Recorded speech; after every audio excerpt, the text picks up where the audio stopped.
Good morning. It is Friday, April 1st. I'm Kennis. And I'm Kacen, and welcome to this episode of TigerVision News. FCA and Teens for Christ will be meeting in the old gym at lunch today. Pizza is provided and everyone is welcome to attend. Now please join us for a moment of silence.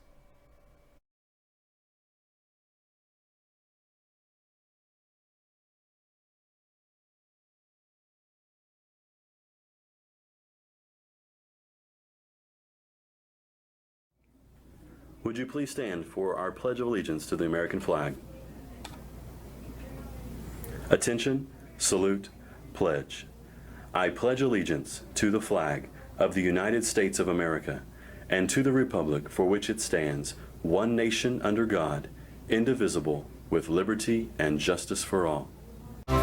This broadcast is brought to you by Keats Hardware and Supply, Renfro Electric, Fort Gibson Education Foundation, Cornerstone Funeral Home and Crematory, Green Country Lanes and Muskogee Skate Center, Muskogee Powder Coating, The Tigers Den, Reaction Wraps, Dr. Coy and Dr. Duracell, The Learning Nest, New Direction Dental and Sleep Care, and Armstrong Bank.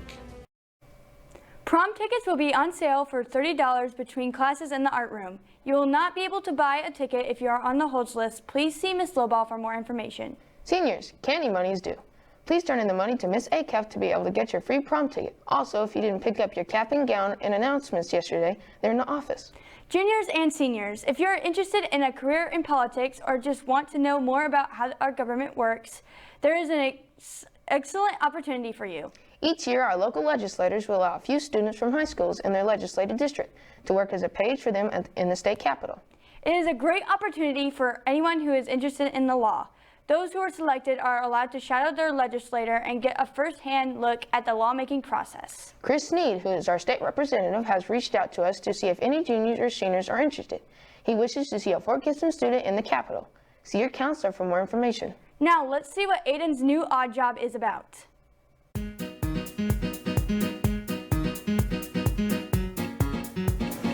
Welcome to this segment of Odd Jobs. I'm your host Aidan, and today we're going to be talking about the totally tubular dog surfing instructors. This job is super cool and looks like a ton of fun. You don't really need any educational experience to get it though.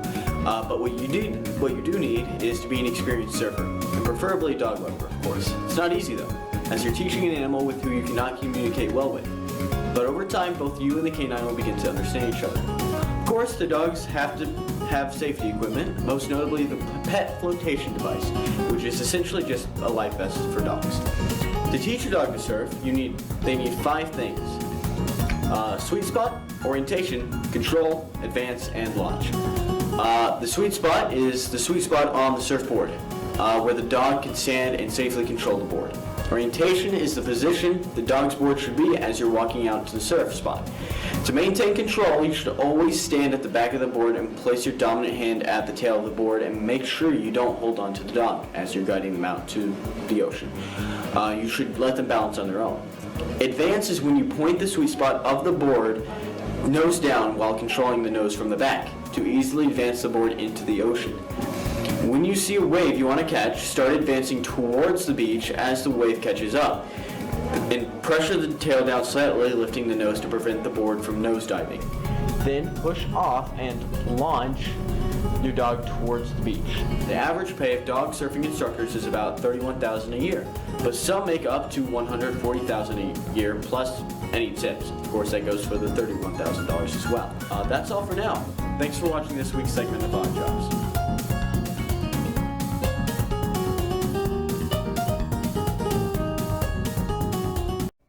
Wow, it's hard to believe that the dogs can stay on the surfboards. It truly is an odd job. And now for this week's Teacher Spotlight. This week on Teacher Spotlight, we have Miss Billy Bethel. She has worked in Fort Gibson for 3 years. She enjoys running, and she has completed 4 marathons and multiple half marathons. Her favorite places to eat are Longhorn Steakhouse and Chili's. Her family includes her husband, who is also a teacher and coach in our school district. They have 1 daughter. She is in her freshman year at Northeastern State University. I also have 1 son, Logan, who is in the 7th grade. I also have a miniature schnauzer named Mookie Betts that she claims is the best dog ever. If she wasn't working as a teacher, she would like to be a dental hygienist or a stay-at-home dog mom. Our next Teacher Spotlight is Coach Todd Dickerson. He works at Fort Gibson for 19 years. His favorite restaurant is whatever his wife Andy loves. His family includes his wife, his 2 sons, Bradford and Brady. He currently serves as the head varsity boys basketball coach and teaches geography and government. We certainly appreciate all of our teachers and the hard work they do. Now let's go to look for this week's weather.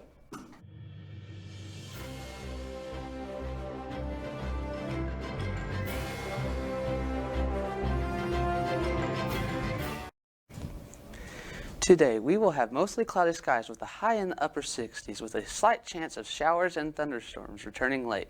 Through this weekend, we will have mostly sunny skies with highs in the lower 70s and a high chance of scattered showers. Monday, we will have mostly cloudy skies with an increased chance of thunderstorms and a high in the upper 60s. The rest of the week will continue with the chance of rain with spring-like temperatures. We would like to thank News on 6 for this week's weather graphics, and now a word from one of our sponsors. The team at New Direction Dental has a passion for giving you a brighter and healthier smile. We use the latest and most up-to-date technology paired with outstanding patient care. Dr. Rouse enjoys creating the perfect individual smile for each patient using dental implants, Invisalign, and veneers, to name a few. We're not just about beautiful smiles. New Direction Sleep Care also helps diagnose and treat sleep disorders. We know getting a good night's sleep leads to a healthier and productive lifestyle. Whether your sleep cycle or your smile needs a new direction, contact us today. We would love to help you. Dr. Brant Rouse and Associates, New Direction Dental and Sleep Care. If you would like to run for an NHS office for the 2022 to 2023 school year, turn in a petition with your name on it. The office you would like to run and get at least 10 members to sign your petition. This must be turned in to Miss Keeling by Monday, April 4th at 1:30 p.m. The office is available at President-elect, which is available to sophomores, Secretary, Treasurer, Historian, Parliamentarian, and Sergeant-at-Arms. See Ms. Keeling if you have any questions. Fort Gibson's Coach London has recently been named as one of the 2022 inductees for the Oklahoma Girls Basketball Coaches Association Hall of Fame. Coach London now serves as Fort Gibson's athletic director. He served on the former Fort Gibson Superintendent Darrell Glover's staff at Bristow. He succeeded Glover and earned his first gold ball in 2001. As part of Jerry Walker's staff at Fort Gibson, they won 3 titles. In his first year as Fort Gibson's head coach, he led the team to a win over Hera and his 4th state title. The Lady Tigers continued the state appearance streak to 17 before he stepped down after the 2020-2021 season, handing the reins to Scott Lowe. He follows both Glover, who was inducted in 2013, and Walker, who was inducted in 2018. Congrats, Coach. Now, speaking of Coach London, let's go to the Hall of Famer for a sports update.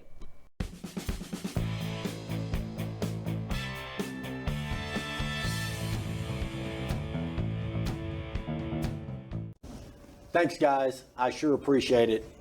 It's a great honor to be inducted to that Hall of Fame, and not sure I deserve it, but I'm very appreciative, and I really look up to the guys that have already been inducted. So I'm very humbled. Thanks again. It's an honor to be this close to you. Yeah. It really is. It goes back and forth, same way.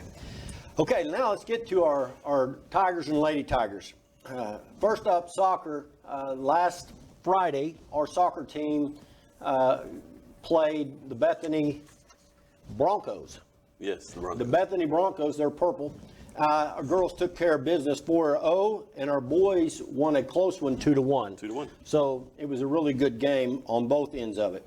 And then Tuesday, we traveled to Sallisaw, and we put it on them. Our girls 10-0'd them early. 10 goals, is that what that's? 10-0, yeah. 10 goals. In the soccer world, that's lingo. Ringo, yeah. And the boys put it on them 9-0. So it didn't look like Sallisaw wanted it. So very proud of our soccer teams. They're heading to Gulf Shores, Alabama this weekend, Thursday, Friday, Saturday, to play some great competition down there at Gulf Shores. And so we wish them the best of luck. And I know they're all excited and praying for a safe trip to and from. And if you went to Gulf Shores for soccer, what would you do? I guess I'd kick a ball.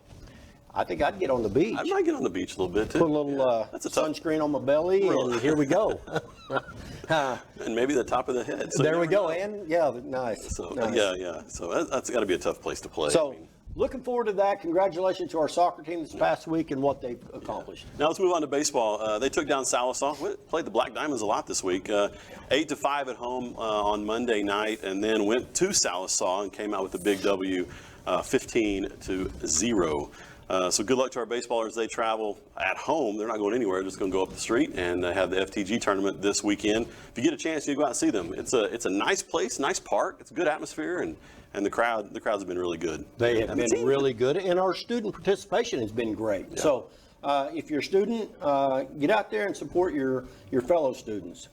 Yeah, good stuff. Okay, moving on. Slow Pitch. Slow Pitch started their season last week, got off to a good start. Played Muldrow, took care of Muldrow, played really well. Played a couple other games, didn't quite go our way, but really proud of our kids and the way they competed. And those were top 10 teams in Class 6A. Well, that was last week. That's what I meant. Yes, and then this week on Monday, we went to Bixby and played two 6A teams, Bixby and Jinx, and competed very well. Yeah. Got beat, I believe, 14-13 by Jinx and 6-1 by Bixby, but both of those teams are in the top 10 in 6A. So very proud of what our girls have gotten off to. The start they've gotten off to. They're in the Haskell tournament this weekend. Right. They also play Tahlequah, and they're ranked top 10 6A as well. So. And it was a close game. Got beat 6-5, but came right down to the very end. And I was proud of our girls. They battled hard. That's good. Good upside for that. Track meet this week, actually last Friday, went to Wagner. The guys and girls did a great job. The boys 4x100 and the 4x200 took second place. Runners in that would Cade Waggle, Braylon McComb, Cade Waggle again, Zach Hardy and Toby West in the 4x. Cade Waggle also took third place in the boys 100, and Zach Hardy placed third in the 300 hurdles and the 110 hurdles. Cooper Glasgow placed first in the 3200. That's a long one. The 3200 long race. 2 miles. Yeah, that's 2 not. miles. I'm out. 2. Sydney Terry got first in the hurdles. Is that all she does is get first place? Is that? She's pretty good. She's pretty good. She's ranked second in the state, behind the girl from Tuttle, who's a freak when it comes to running. She's not bad, yeah. Katie Smith placed third in the 100 hurdles and second in the 300 hurdles. And I believe now, I'm sorry, but I believe that was a school record for Katie in the 300 hurdles. Oh, she really? got second, but I think she broke a school record. A school record. That's awesome. And Addie Whiteley got third in the 400. Good day for the track team. Excellent day. Yeah. I think we're off to a great start. Speaking of track, not that it's varsity or high school, but yesterday we had the middle school track meet here, and that was a fun time. Well, it's a lot of work, and we got a lot of people that put in a lot of time, and we appreciate all the help. And our kids competed well. A little sloppy out there, a little muddy, but they did a great job. And so, thank you to all the coaches and all the kids who are out there helping, and we couldn't do it without you. Right. Appreciate that. Now the boys golf. All right, boys golf, they got going last Monday. They went to Miami at Peoria Ridge for their first tournament of the year. Played really well. Ended up in the top 5. Right. And, looking forward to great things from them. So they got their season kicked off on the right note, and looking forward to the future on them. That's awesome. The girls golf team took to Arrowhead in Canadian for their tournament this past couple of days. We didn't have the results at the time it's recording. We'll try to get those up for you next week, but I'm sure they did awesome. They won their first tournament a couple weeks ago, and so I'm sure they did it well again. Maybe one day they'll get to play in some nice weather. Yeah. So, no wind or no rain, something, because it's been awful. Want to give a shout out to Jenna Whiteley. Very proud of Jenna. We had, she plays girls basketball. Obviously, she's a girl. She plays basketball. But she was honored this past week with being selected to the OGBCA All-State squad. And so, I think Jenna would be the first one to say she couldn't receive those honors without the help of her teammates. And we had a tremendous year this year, and so just very proud of Jenna and happy for her and what she's accomplished and the way she's represented Fort Gibson. Yeah, she's a special girl. Did a good job the last 4 years here at Fort Gibson. We wish her the best. So that's all the sports right now. We'll be back right after this message. For Chuck London, I am the third string, Jason Wicks. We'll be back right after this.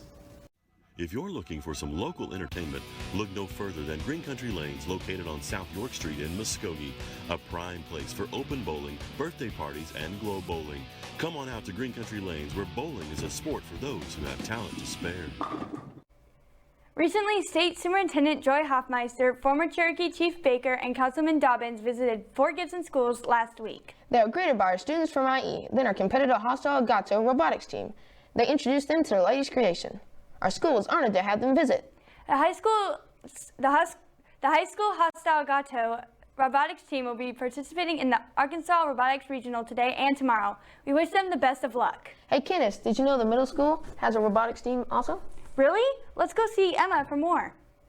The middle school now has its own robotics team. They gather during the school day to work hard on their robots. Well, there's a lot of different things you can do. There is a presentation and there's a robot game. That's pretty much what you do in robotics. And I just code the robot and tell it what to do.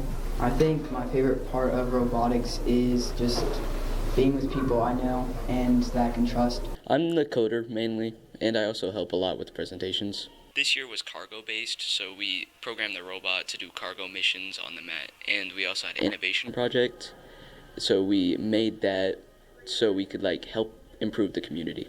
You learn teamwork, you learn how to code, you learn how to build a robot. You basically learn how to make everyone come together and help build the robot together. Everyone gets to have fun together, everyone has their different roles. Robotics takes a lot of hard work and effort. Keep it up. This is Emma Neffendorf reporting for TigerVision News. I wish they had robotics when I was in middle school. I would have joined in a heartbeat. The closest thing I really had to a robotics team was a drone class. That sounds so fun too. Hey guys, don't forget that free COVID testing is available for the remainder of the year. Please contact your building's front office for details and guidance if you or one of your family members needs to be tested. Thanks for watching this week's edition of TigerVision News. I'm Kennis. And I'm Kacen. Stay cool, Tigers. Tune in next Friday for the next episode of TigerVision News.